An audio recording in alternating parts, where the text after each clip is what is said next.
In this video, I'll be giving you a close look at what goes into building these super high quality Platinum Series RCA cables. The RCA cables make up one part of the OWC harness adapters like the one shown here.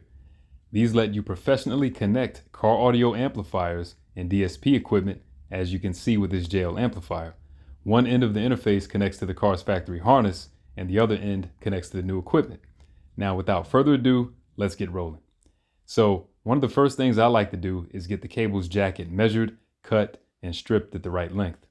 From there, I'll do a quick check to see how much insulation needs to be removed from each one of the wiring channels, and then I strip that length of insulation off the end of each channel one by one.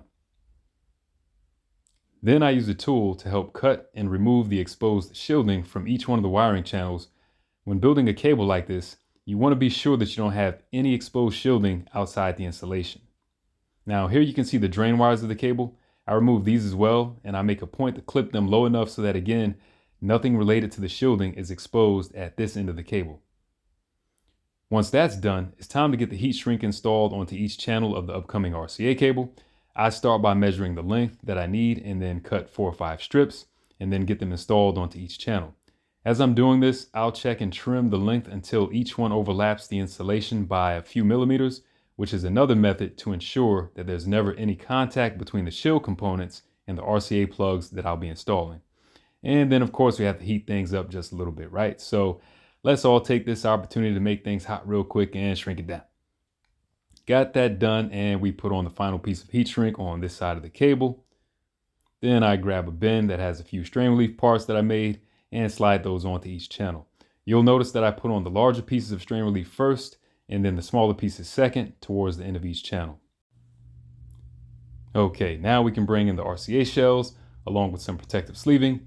The threads inside the RCA shell are pretty sharp for what they are, so the blue sleeves that you see are a good way to prevent the threads from scratching anything while I'm working on it, and I just use the larger pieces of strain relief and a few strips of tape to temporarily hold everything in place. From there, I check the wires against the RCA plug, cut them to the lengths that I need, strip off the insulation, and tighten the wires up a bit. Then I insert them into the plug, find the position they need to be at, and crimp them in place.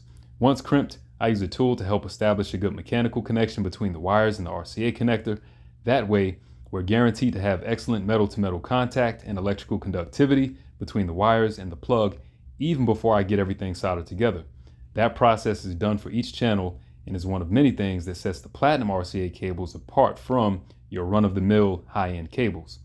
And that's what's beautiful about custom handmade items. The design, quality control, and ultimately the final product can really be top-notch when performed by the right hands. The next step is to get these soldered up. You can see I have my soldering iron and a little bit of solder. I like to start with the center pin, looking pretty good there, and then I move on to the sleeve and do the same thing for that area. That's also looking pretty nice there, all shiny and stuff. You know, we love to see well-flowed, shiny connections in the solder world. And as I basically mentioned before, the solder really is like the icing on the cake. Between the mechanical connections that we already established and now with well-flowed, nice and shiny solder joints, this is going to make for an awesome RCA plug connection. So working on the last connection now, and let's see how we're looking. Oh yeah, excellent. At last, I can button these up, take out the protective material, screw on the sleeves, and then press in the additional strain reliefs, making sure to fit them properly so they function well and look nice. Then I install labels onto each channel so that they're easy to identify when connecting audio equipment. I get them wrapped, clipped, until finally we look something like this, just without the pieces of tape on the bottom. Okay, now that's more like it. I have everything finished on this end of the RCA cable, and if you ask me, I think it looks pretty nice. And now we'll take a look at what's involved in building the other end of the cable. You can see that I strip a short length of the cable jacket and the insulation around the 4 channels, and then I strip the wires, crimp terminals onto them, and then connect and solder those to that white connector. I also extend the drain wires of the RCA cables to connect the RCA cable's shield to the chassis of the vehicle that it gets installed in. That all makes for a fantastic RCA cable design that delivers super clean audio signals to amplifiers and DSP equipment. And that about sums it up. So I hope you guys enjoyed watching this video. Until next time, you all take care.